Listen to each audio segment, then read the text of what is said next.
Hi there. So I guess this is the start of this whole endeavor. So let me give you a little bit of background, a little bit of context while I'm here at a stoplight.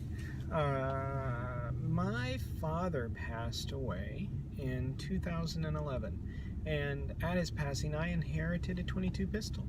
And it just happened to turn out I did a little bit of shooting growing up as a kid, but not a lot. Um, but that 22 pistol, I started practicing with a little bit, somewhat in memory of him, and somewhat just because at the time we were selling a home, it was a stressful time, and it was a relaxing thing to do. It was very cathartic. So, fast forward a little bit, um, I realized that I really enjoyed it in the same way that I enjoyed camping. I enjoyed hiking with my wife. I enjoyed kayaking, other activities that we do. And I decided it was something I wanted to continue with. I wanted to continue practicing on. I wanted to continue to improve my skills on. Around the same time in my life, I was experiencing, probably actually 2 to 3 years before my father's passing, I was experiencing pain with these old hands. And I'm in my mid-40s. I'm not that old. However, I was experiencing a great deal of pain in my hands.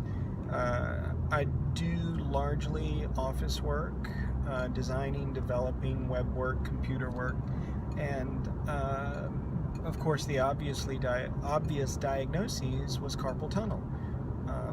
So after visiting one doctor and getting that diagnosis, I went to a neurologist who tested nerve conductivity, as well as a orthopedist who checked muscle and bone, and both said, you definitely have something going on, but we can't help you.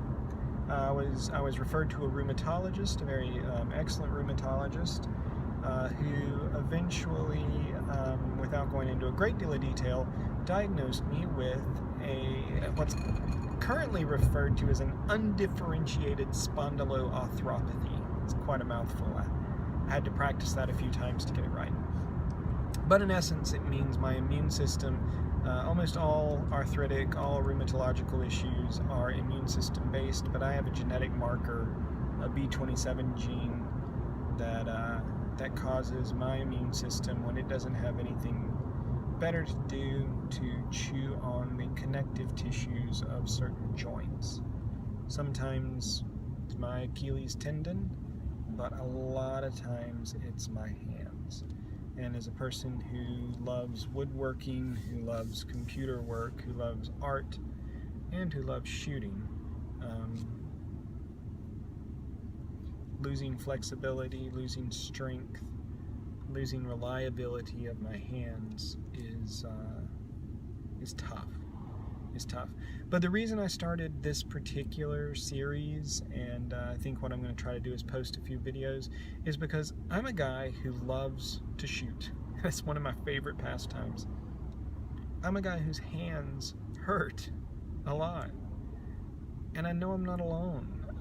I suspect that there's probably a larger community, I'd imagine maybe a few years older than I am, but are in a similar boat. I see people at IDPA competitions with chemical heat warmers pressed around their fingers before they step up to the plate and shoot the stage.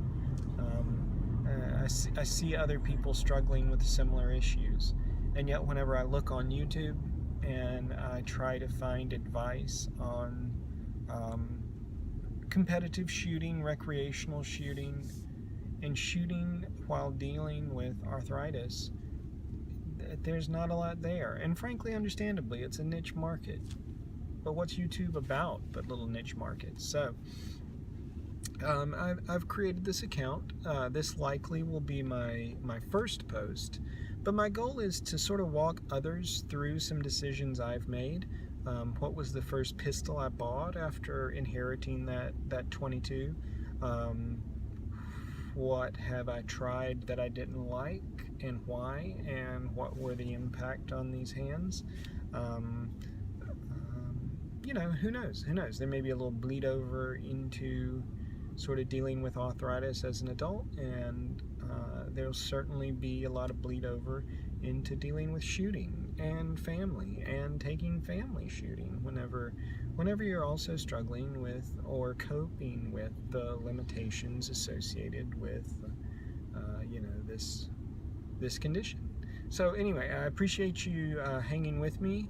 I appreciate you checking this out. There should be a great deal more to come, and I really look forward to your comments. If you have any thoughts, if you can direct me to any other videos that might sort of deal with similar issues and you know, a similar culture, other people working with what I'm working with, and perhaps what you're working with, I would greatly appreciate it. So for now, these poor hands, signing off.